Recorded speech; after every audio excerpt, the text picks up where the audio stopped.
we really want you to hear this. It will make you more likely to give yourself a break. What your point of attraction is in any moment in time just is. It is.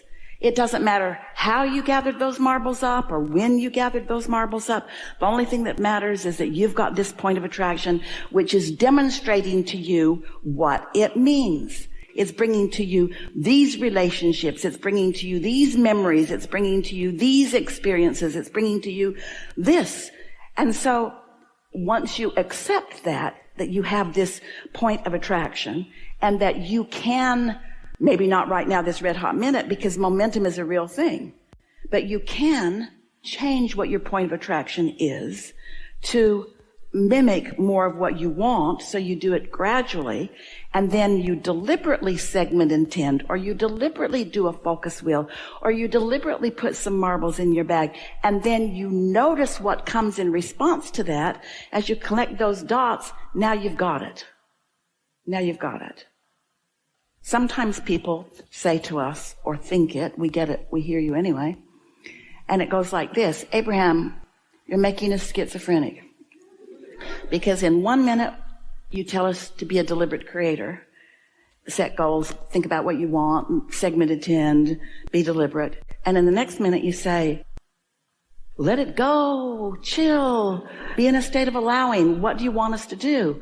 And we say, we want you to know the moment you're in. We want you to know if this is the time to turn up the juice or if this is the time to turn the juice down. We want you to know if you don't feel good, don't keep focusing on what doesn't feel good. If you do feel good, do keep focusing on what does feel good. Doesn't that make sense to you? Don't you know by the way you feel?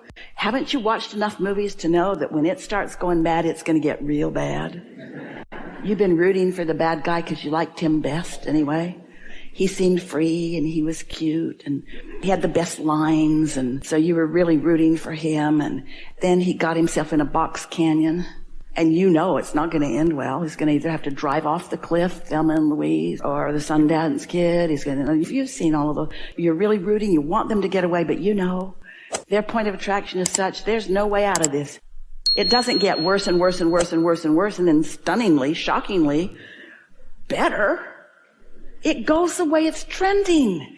Everything goes the way it's trending.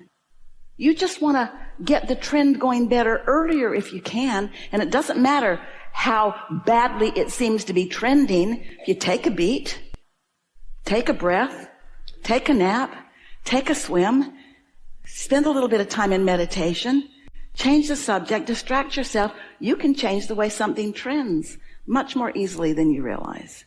And then, once you can feel that it is feeling better, then focus. The other day, Esther was talking to someone on the phone who is in the middle of some strong negative attraction. And Esther was saying, it's okay. Sometimes it's just like that. Don't beat up on yourself. Just don't keep telling these stories to people, because that's just perpetuating it.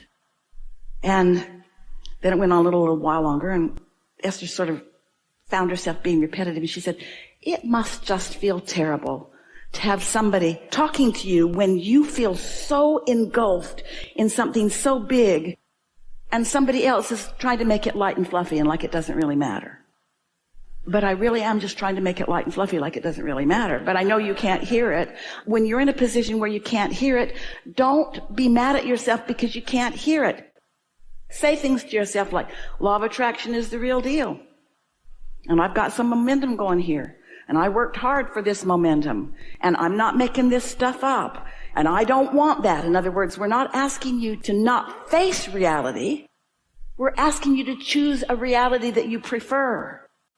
And you cannot choose a reality that you prefer while you're defending the reality that you've got that you don't like. You've got to do something different. And talking to other people, when you're in a jam and you talk to other people, Esther remembers not too long after Jerry made his transition, Esther went to Australia with a very small crew to do a seminar for Hay House. And Esther thought, ooh, wouldn't it be fun if we did a helicopter ride? Because Esther had done it before. So she spent some time online looking for the best helicopter. and the longest ride that went the most places. And it cost the most money, way the most money. But Esther knew what she wanted, and so she booked it. So they got over there, and they got in the helicopter, and off they went, and they had headphones on so that they could hear each other, and they could hear what the pilot was saying, and they could hear what was being said from outside to the pilot. And it was just way, way, way, way fun. And Esther knew this was to be a 90-minute ride. And it was so going to be worth it, because that 90 minutes would take them to that place that Esther really wanted them to see. And then she had the feeling that the helicopter was turning around in the sky, a great big. And Esther said, "Are we going back?" No answer. "Why have we turned around?" No answer. "Are we at the halfway point?" No answer. And Esther thought, I know you can hear me. Because I can hear you, and everybody else, I can hear you. So he took them back and landed 20 minutes shy of what Esther's expectations were. Now, everybody that had been with her had the time of their life. They loved what they saw. They loved how fun it was. It was the nicest helicopter Esther had ever been in. It was the most wonderful experience for all of them. Not for Esther. Not for Esther. And here's the part that we really wanted you to hear. Esther was mad at her friends that didn't defend her. Why are you being so bright and shiny when we have been robbed of 20 minutes of pleasure? Don't you understand that something has gone terribly wrong here? Esther just couldn't let it go. Just kept dropping little things. Not one of them picked it up. Not one of them. It's like they've been listening to Abraham. And like Esther hadn't been. And so we know you feel the way you feel about things. In other words, Esther's justification was, well, I'm more invested. And it was my thousands of dollars that were spent. And it was me that spent the afternoon choosing this. Her expectation was stronger for what she wanted. So her disappointment was stronger when it didn't happen. But that's the thing that you have to figure out how to let go of. If you are justifying your disappointments, even when you're right, Esther was so right. That was so wrong. And that guy, that rat bastard guy,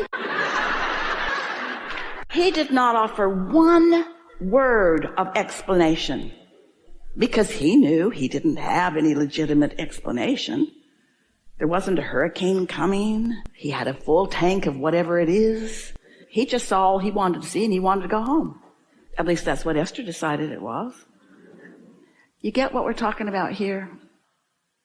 So here you are, living your life, and a whole bunch of other people are too. And if you're reacting to each other or wanting to elicit responses from each other, oh, you've got such a chaotic, mixed bag of what you're getting. But once you've figured it out, who you are, extension of source energy, who you are, seen and known and understood and adored by source energy, who you are, a creator who has explored and decided and put stuff in this vibrational reality. And just like the seed in the ground, it is in the process of becoming. And if you can be an advocate for what you are asking for, rather than a commentator on what you've got so far, oh, it's what getting out ahead of it is. It's what looking forward is. It's what staying out of your own way is. It's what the true value of focus is. So what we're asking you to focus is not your thought or your energy or your vibration or these things that you really need a meter to even understand. We're asking you to focus your emotion. We're asking you to focus the way you feel to something that feels good as often as you can. Just the best that you can feel right now. And if taking a nap's the best that you can feel, do it. Whatever it is, do it. Follow that thing that feels the best. Feels counterintuitive to a lot of you because you've been trained. You've got a lot of marbles in your bag. There is no gain without pain. If it doesn't hurt, you're not making any progress. Who made you the creator of your own reality? The world does not revolve around you. So many things, so many bogus, flawed premises have been fed to you by people who didn't know, who thought they needed to control your behavior so that they could feel good. And you became an enabler to help them to try to control their experiences. But isn't this true? First chance you got, when you got off away from them, did you do what you knew they wanted you to do, or did you do what you wanted to do? It depends on how conditioned you became, how much you calibrated to their idea of who you should be, and how much you're calibrating to Source's idea or knowledge of who you are. Oh, that was good. I wonder what my inner being thinks about this. You're only powerless because you're depriving yourself of it. Wonder how my inner being feels about this. And you know for sure, if you feel defeated, your inner being feels the opposite. If you're blaming someone, your inner being is feeling love. If you feel deprived, your inner being is feeling your abundance. Because it's two ends of the stick. That's why this calibration should not be a difficult thing to do. But it takes some explaining to so many who have been conditioned to believe that you are not good, that you are not perfect, that you are not creator, that you are not blessed. How many times do humans hear that you were born sinners? Really? Who makes this stuff up? Someone who needs you to behave differently for their benefit.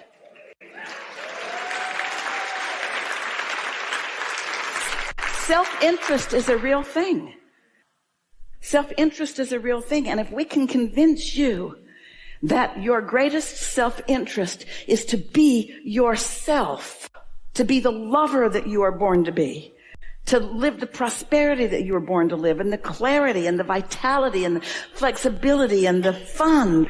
And once you start calibrating to that, it doesn't take very much of you deliberately focusing and affecting your point of attraction and then seeing the results of it before you can come to the conclusion that you are blessed. And here's why we are so sure of this. Most people offer most of their output, their focus, vibration, energy, whatever you want to call that. They offer most of it as a result of what they are observing. So doesn't it follow that if you can deliberately drop some marbles in your bag so that you are deliberately activating your point of attraction, and then you get to witness what the law of attraction does in response to that, now isn't that habit of observation going to serve you? That's why the better it gets, the better it gets, the better it gets, the better it gets. But you got to start out there with some real point of understanding your own guidance system. And that's really what your guidance system is doing all the time. Your inner being is not saying, oh, no. We've been telling you and you haven't been listening, and so now you're on your own. Your inner being never says, you have to live with the consequences of your foolishness. Your inner being never, ever stops giving you the information that matches who you really are and what you're most asking for. So here's the thing. You can't be the stage manager or the law of attraction manager.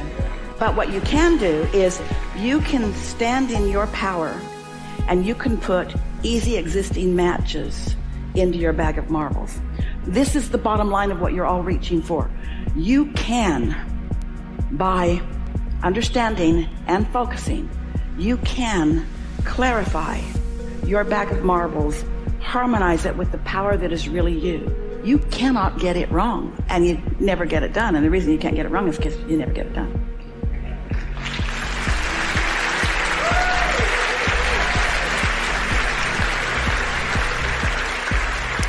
And now, don't you just want to go out and put deliberate marbles in your bag and see what happens? Not to control others, but to control your point of attraction so that the universe can demonstrate to you how blessed you are, how seen you are, how powerful you are? Yeah. Really good conversation. We would like to proclaim this as the best conversation we've ever had. The best conversation we've ever had.